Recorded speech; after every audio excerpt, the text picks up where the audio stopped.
So my judges are ready? Let's go ahead and get started. It was September 13th, 2014. Two fighters stepped into the ring, fists up, ready for another brutal match. Just a couple minutes into the fight, Tamika Brents was on the ground under her opponent Fallon Fox, suffering blow after blow to the head. No matter how much of Brent's blood was spattering the ground, her ruthless opponent would not stop beating her until the referee finally stepped in and announced Fox the winner. After the fight, Brents was taken to the hospital, where she discovered she had received a concussion and fractured the orbital bone of her skull. After receiving several staples in her head, she issued the following statement from Sportskeeda. I have fought a lot of women and never felt the strength in a fight as I did that night. Her grip was different.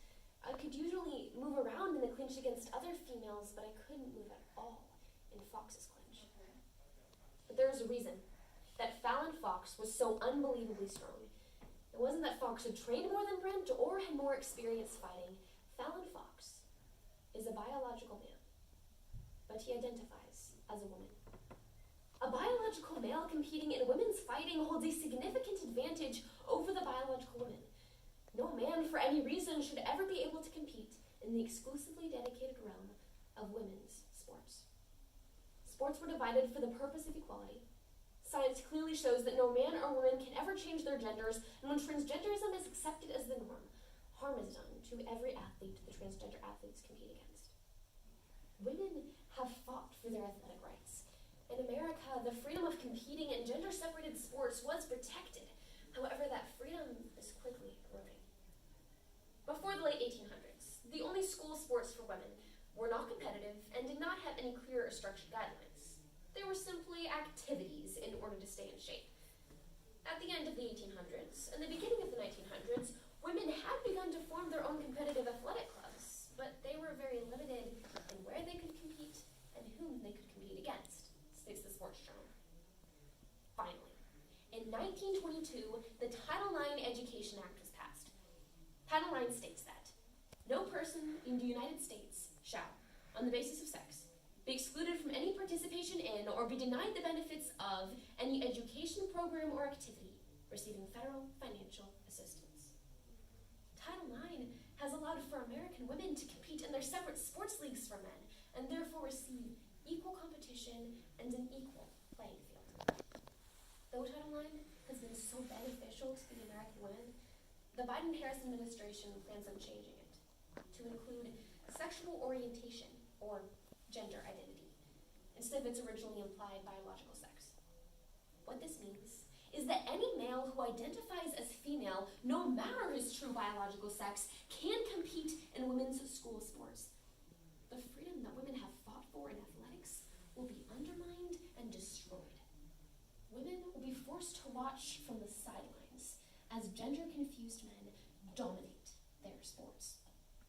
So, what physical differences do men have over women? The first factor is testosterone. This hormone is found in both genders, but in very different concentrations. According to Healthline, men's bodies produce 10 to 20 times the amount of testosterone that women's bodies do. The amount of testosterone in a male changes their body significantly from the molecular level to the visible level. Higher testosterone means that men have an increased muscle mass, bone density, and strength, and generally all are taller and weigh more than women. The International Association of Athletics Federation, in order to allow transgender athletes to compete, have come up with a compromise. Because testosterone is the biggest differing factor between male and female performance, if a male simply takes testosterone-reducing treatment, he should be at the same athletic level as a woman. Right? Wrong.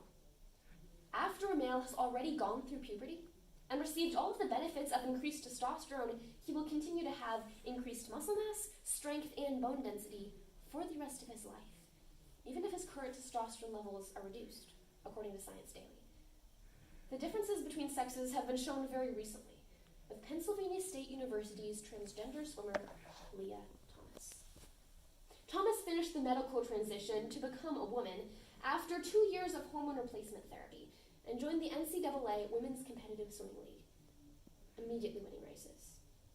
Several of Thomas's teammates wrote, "We fully support support Leah Thomas in her decision to affirm her gender identity.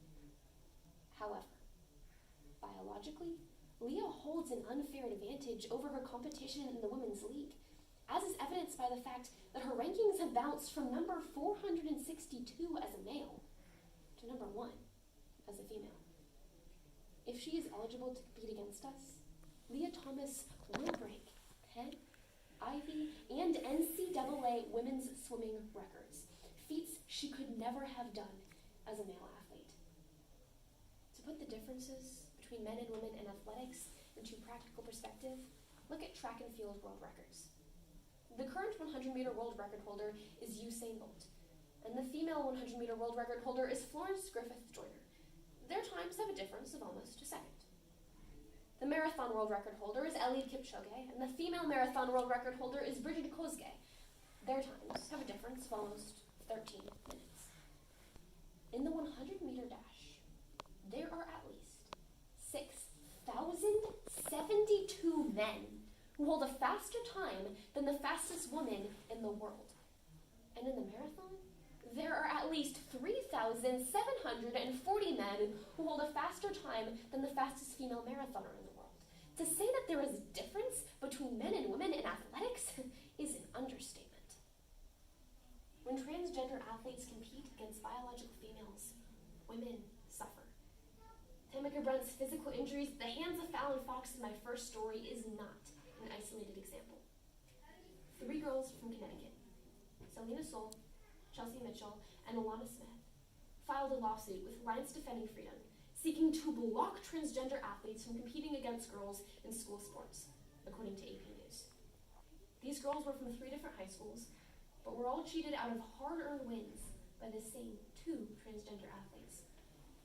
Selena Soule, in her freshman year in high school, competed against these 2 transgender athletes for the first time. Once the gun went off, these 2 transgender athletes took off flying and left all of us girls in the dust, Selena testified in a public video by Alliance Defending Freedom. As a result of losing against these 2 athletes, Selena was deprived of opportunities to compete at significant track meets in front of college coaches and to win titles. Selena stated, "It is highly upsetting to realize that no matter what you do or how hard you train, you will never be good enough." Alana Smith was in the same situation. Her mother testified that on the way to a track meet one day, discussing her race strategy, Alana said, "It really doesn't matter. Because I'm racing against the boys today, I won't win." Before one of Alana's races, her mother talked to a sports journalist, and though she attempted to get his view on the issue of the transgender athletes, he refused to speak out. He simply said, "Looks like the math is against Alana today." Our society doesn't want to say anything about the absolute unfairness of boys competing against girls in school sports. Almost everyone knows biology. Few people have the courage to speak the truth. Chelsea Mitchell told the story of the first time she raced one of these transgender athletes. "My parents told me that a biological male who identifies as a girl would be competing in my race the next day. After the race, she realized just how much this would affect her, because for the next several years, these 2 transgender athletes dominated Connecticut high school women's sports. Chelsea alone lost 4 state championship titles. These 2 transgender athletes, since 2017, won 15 women's track titles. The year before, these titles were held by 9 different girls. Seeing the effects that only 2 athletes have had, if this continues, women could be completely eradicated from their own sports, as Selena Soule pointed out. Now, why do I care? I run competitive track and field and cross country. In every single one of these races, the boys run significantly faster times than the girls. And while this has never been an issue because I've never had to race against the male athletes, when I heard the stories of Selena, Alana, and Chelsea, I realized that if the radical transgender policies currently in our government's consideration are passed, their stories will become the norm for me and every female athlete out there. Why am I telling you this? Because the American people are the ones who can change this legislation. By your vote, exercising your free speech, and spreading the stories and the facts to everyone who will listen, you can keep women's sports from becoming obsolete.